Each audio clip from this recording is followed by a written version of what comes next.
स्वागत है आपका माइंड मेकर्स एकेडमी के ऑनलाइन प्लेटफॉर्म पे। अभी तक हम लोग बात कर चुके थे 1853 के अधिनियम तक की। आज हम लोग बात करेंगे 1858 का अधिनियम जब भारत में आएगा तो क्या प्रावधान किया गया था और आपके एग्जाम में इससे क्या क्या क्वेश्चन पूछे जा सकते हैं, तो इसको देखने की कोशिश करेंगे। तो पहले तो हम समझते हैं कि 1858 तक भारत की स्थिति कैसी है। तो आप देखेंगे कि 1858 तक भारत की स्थिति कुछ बदल सी गई है और आपको समझना होगा कि 1857 में क्रांति हुई थी और 1857 की क्रांति या विद्रोह के बाद भारत में उग्रवाद का दौर शुरू हो गया है और कहीं ना कहीं अंग्रेजों के शोषण के विरुद्ध आवाज उठनी शुरू हो गई है। तो आप समझेंगे कि भारत का जो भूभाग है उसमें देखेंगे कि 70% इलाका जो है 70% इलाका है ईस्ट इंडिया कंपनी के अधीन और 30% इलाका है प्रिंसली स्टेट अर्थात देसी रियासतों के पास। अब समझना ये है कि अगर 70% इलाका आपके ईस्ट इंडिया कंपनी के पास है और 30% देसी रियासत राज्य रजवाड़ों के पास है, तो भारत में 1858 तक क्या हुआ था जिसके वजह से 1858 में एक अधिनियम लाने की जरूरत महसूस हुई। तो देखिए, दरअसल 1857 में विद्रोह इतना उग्र हो गया था कि अंग्रेजों की जड़ें हिल गई थी और आपको पता है कि भारतीयों ने अंग्रेजों को जगह जगह 1857 में आप देखेंगे तो 1857 में देखेंगे आप तो फरवरी से लेकर के सितंबर तक अंग्रेजों की जड़ें बिल्कुल भारतीयों द्वारा हिला दी गई थी और विभिन्न स्थानों पर कहीं पे धार्मिक कारण से, कहीं पे आर्थिक कारण से, कहीं पे सामाजिक कारण से और कहीं पे राजनीतिक कारण से विद्रोह होना शुरू हो गया है। यह विद्रोह अंग्रेजों के द्वारा सितंबर तक जाते जाते दबा दिया जाता है और उसके बाद ब्रिटेन की सत्ता में प्रधानमंत्री पद पर आसीन लॉर्ड पाम्पस्टन को लगा कि ऐसी स्थिति फिर ना हो, तो उन्होंने ब्रिटेन की संसद में एक अधिनियम पेश किया। तो लॉर्ड पाम्पस्टन ने 12 फरवरी 1858 को एक अधिनियम पेश किया, लेकिन यह अधिनियम पास नहीं हो पाया क्योंकि किसी कारणवश लॉर्ड पाम्पस्टन को इस्तीफा देना पड़ा अर्थात यह अधिनियम रद्द हो गया। उसके बाद ब्रिटेन के प्रधानमंत्री बनते हैं लॉर्ड डर्बिन। तो लॉर्ड डर्बिन साहब ने एक अधिनियम लेकर आए और अधिनियम लेकर के आए 2 अगस्त 1858। 2 अगस्त 1858 में जो अधिनियम लेकर के आते हैं वो महारानी के हस्ताक्षर के बाद पास हो जाता है और भारत के भूभाग पर शासन करने के लिए इस अधिनियम को क्या किया जाता है, इंप्लीमेंट कर दिया जाता है। तो देखेंगे आप कि 1 नवंबर 1858 को तत्कालिक वायसराय लॉर्ड कैनिंग ने इलाहाबाद में यह घोषणा किया कि 1858 के अधिनियम में निम्न प्रावधान है और इसके तहत ही अब भारत में शासन स्थापित किया जाएगा। तो आइए समझने की कोशिश करते हैं कि जो लॉर्ड कैनिंग ने घोषणा किया इलाहाबाद में, उसमें क्या क्या प्रावधान किया गया था और क्या क्या आपके एग्जाम के पॉइंट ऑफ व्यू से जरूरी है। तो देखिए, आप देख रहे हैं कि 70% भूभाग पे ईस्ट इंडिया कंपनी का शासन है। तो यह शासन आप जानते हैं कि बोर्ड ऑफ डायरेक्टर और बोर्ड ऑफ कंट्रोलर के माध्यम से चल रहा था, अर्थात प्रशासनिक कार्यों के लिए एक अलग संस्था और व्यापारिक कार्यों के लिए एक अलग संस्था स्थापित कर दी गई थी। तो इस अधिनियम के माध्यम से इन दोनों व्यवस्थाओं को समाप्त कर दिया गया और क्या किया जाएगा कि ब्रिटेन की संसद में, अब देखिए ब्रिटेन की जो संसद है वहां पे आप जानते हैं कि जो ब्रिटेन की संसद में मंत्रिमंडल है तो उसमें देखेंगे कि एक गृह मंत्रालय बनता है, आप देखते हैं कि विदेश मंत्रालय जैसे बनता है। तो जिस प्रकार से गृह मंत्रालय, विदेश मंत्रालय, उसी तरह भारत मंत्री का पद भी वहां पे बनाया जाता है। और इस भारत मंत्री के तहत भारत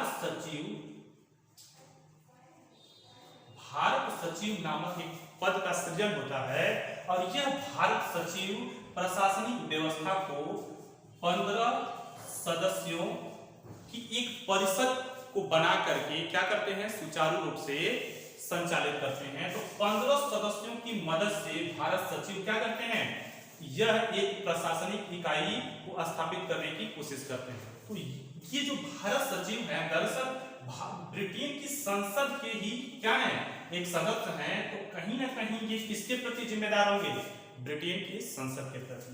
और ये जो 15 सदस्य हैं ये सुझाव देंगे भारत सचिव। 15 सदस्यीय टीम भारत सचिव को सुझाव देंगे, लेकिन यह सचिव जो हैं उनके सुझाव को मानने के लिए बाध्य नहीं है जब तक कि अखिल भारतीय सेवा और आर्थिक मामलों पे कोई बात न हो, तब तक यह भारत सचिव इनकी सलाह को या इनके सुझाव को मानने के लिए बाध्य नहीं है। तो इस तरह से एक व्यवस्था की स्थापना कर दी गई कब, 1858 के अधिनियम में। और कहा गया कि जो ब्रिटेन है, ब्रिटेन का जो क्राउन है या ताज है, उसके माध्यम से भारत में क्या होगा, प्रशासनिक व्यवस्था स्थापित की जाएगी और ईस्ट इंडिया कंपनी नामक संस्था को क्या कर दिया गया, पूरी तरह से समाप्त कर दिया गया।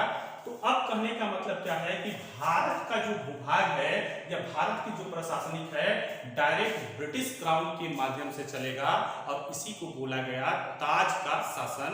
और ताज के शासन के बाद आप देखेंगे कि जो भारत में गवर्नर जनरल होते थे उनको बना दिया गया वायसराय। और वायसराय के रूप में आप देखेंगे कि पहले वायसराय कौन बनते हैं, तो आप देखेंगे पहले वायसराय बनते हैं लॉर्ड कैनिंग।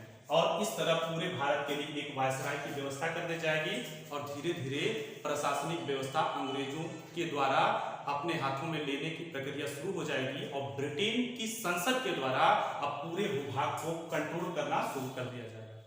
तो 1858 का अधिनियम जब हम देख लेंगे तो अगला अधिनियम देखेंगे हम कि 1861 में।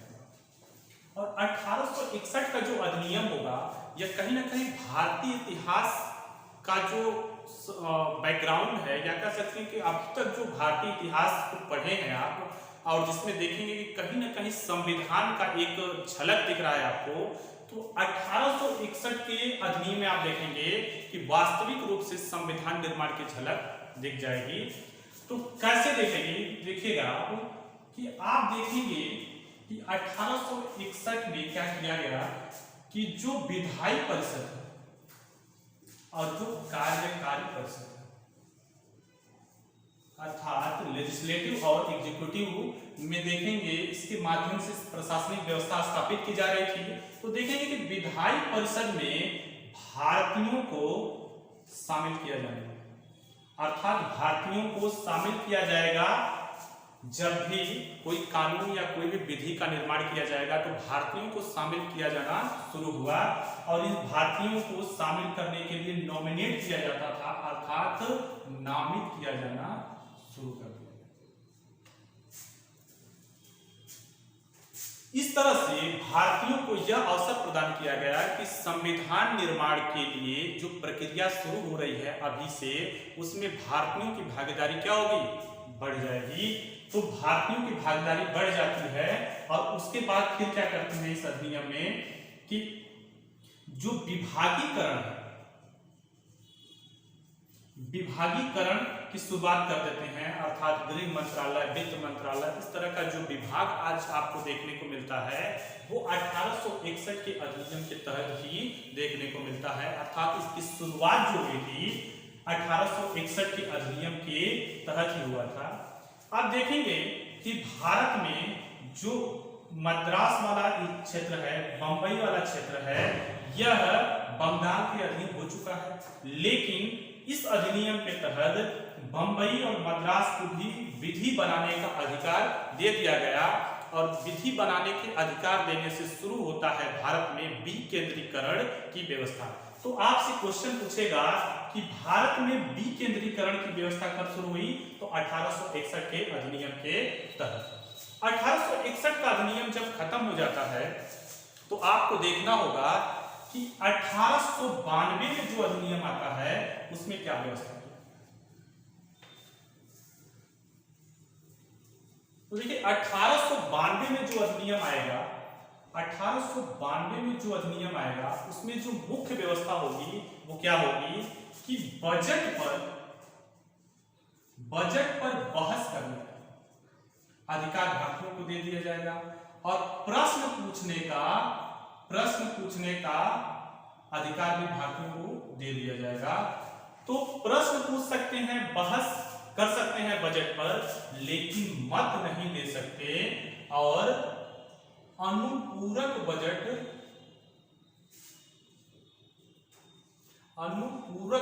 नहीं पूछ सकते। कहने का मतलब क्या है कि बजट पे बहस तो कर सकते लेकिन मत नहीं दे सकते, प्रश्न पूछ सकते लेकिन अनुपूरक प्रश्न नहीं पूछ सकते। और इसी अधिनियम के तहत भारत में शुरुआत हुआ अप्रत्यक्ष चुनाव। और 1892 के अधिनियम में महत्वपूर्ण जो बातें हैं वो देखना होगा कि बजट पर बहस करने की अनुमति मिल गई, प्रश्न पूछने की अनुमति मिल गई और अप्रत्यक्ष चुनाव की शुरुआत हो गई। तो आप देखेंगे कि 3 मुद्दे महत्वपूर्ण हैं और इससे ही आपके एग्जाम में क्वेश्चन बनने के चांसेस ज्यादा रहते हैं। उसके बाद देखेंगे कि 1892 के अधिनियम के बाद अगला अधिनियम आएगा 1909 में। 1909 में जो अधिनियम आएगा उसमें यह आप समझने की कोशिश करिएगा कि इस समय भारत की स्थिति कैसी है। पहले ये जानिए, भारत में देखेंगे कि बंगाल विभाजन हो चुका है, मुस्लिम लीग की स्थापना हो चुकी है और देश में कहीं ना कहीं उग्रवाद बढ़ता जा रहा है। तो ऐसे में ब्रिटेन की सत्ता पे आसीन जो लोग होंगे उनको लगेगा कि भारत को बांटने की जरूरत है, जिससे हम वहां पे सुचारू रूप से अपना शासन स्थापित कर पाएंगे और देश में जो नेशनलिज्म की भावना उत्पन्न हुई है उसको कहीं ना कहीं हम दबा सकते हैं। तो ये लोग एक अधिनियम लेकर के आते हैं और इस अधिनियम को कहा जाता है मार्ले मिंटो सुधार। तो मार्ले मिंटो सुधार देखेंगे आप तो आपको समझना होगा कि ये जो मार्ले साहब हैं ये है भारत सचिव और जो ये मिंटो साहब हैं वह उस समय के वायसराय है। अब देखिए इन लोगों की राजनीति क्या है और क्या करना चाहते हैं मार्ले मिंटो सुधार के माध्यम से भारत में। तो आप देखिए यह लोग सांप्रदायिकता की राजनीति करना शुरू कर देते हैं और कहीं ना कहीं भारत में पृथक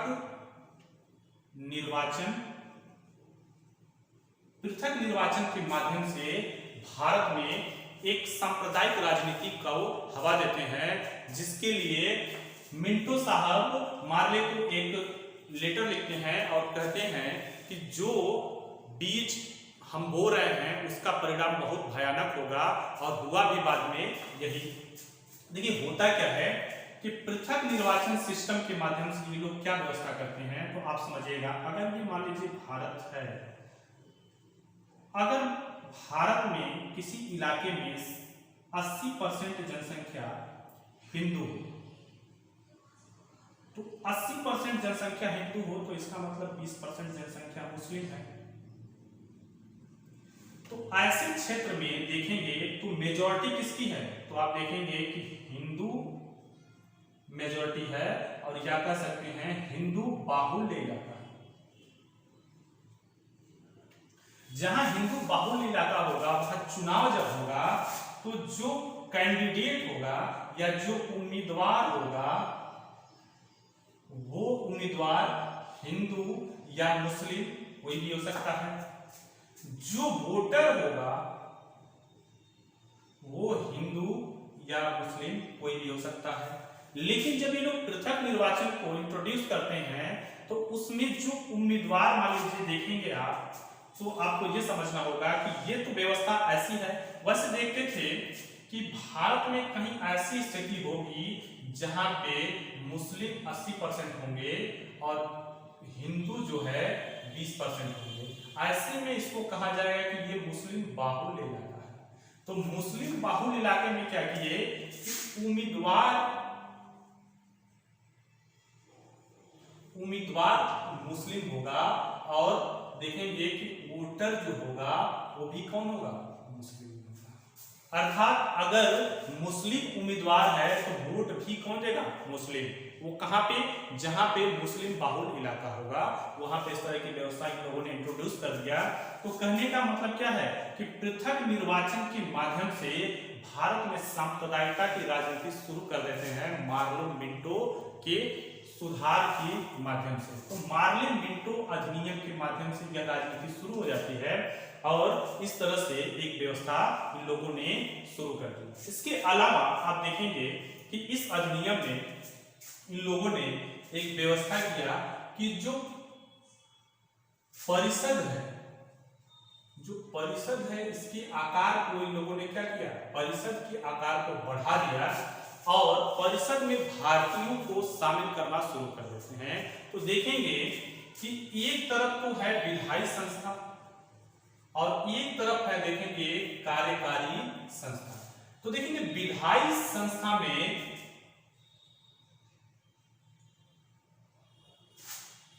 के.सी.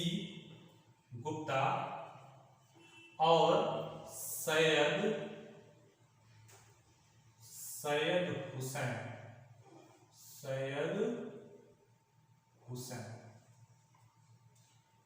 हुसैन और के.सी. गुप्ता साहब को शामिल करते हैं और वहीं कार्यपालिका में देखेंगे आप एस.पी. सिन्हा, सत्येंद्र प्रसाद सिन्हा साहब को शामिल किया जाता है। तो कहीं ना कहीं अब भारतीयों को भी शामिल कर रहे हैं और धीरे धीरे भारत में यह चीज बढ़ता चला जाता है। उसके बाद एक और प्रोविजन आप देखेंगे कि जो प्रश्न पूछने का अधिकार था जो 1892 में भी लोगों को मिला हुआ था, लेकिन पूरक प्रश्न नहीं पूछ सकते थे, तो पूरक प्रश्न भी अब पूछ सकते हैं, अनुपूरक प्रश्न भी आप पूछ सकते हैं। और बजट पर संकल्प, जो बजट था बजट पर संकल्प की भी व्यवस्था आप दे दी। तो 1909 का जो अधिनियम आएगा उसमें इतना सारा प्रावधान आपको देखने को मिलता है और आपके एग्जाम में कहीं ना कहीं किसी पॉइंट को उठा करके क्वेश्चन के रूप में आपसे पूछ दिया जाता है और आपको इसका जवाब देना होता है। अगर ये व्यवस्था समाप्त होगी या मार्लिन मिंटो सुधार जब कहीं ना कहीं असफल दिखाई देगा तो 1919 में एक और अधिनियम लेकर के आ जाएगा। तो 1919 में जो अधिनियम आएगा उसको बोलेंगे मॉन्टेग्यू चेम्सफोर्ड सुधार। अर्थात अगला जो अधिनियम होगा उसका नाम होगा मॉन्टेग्यू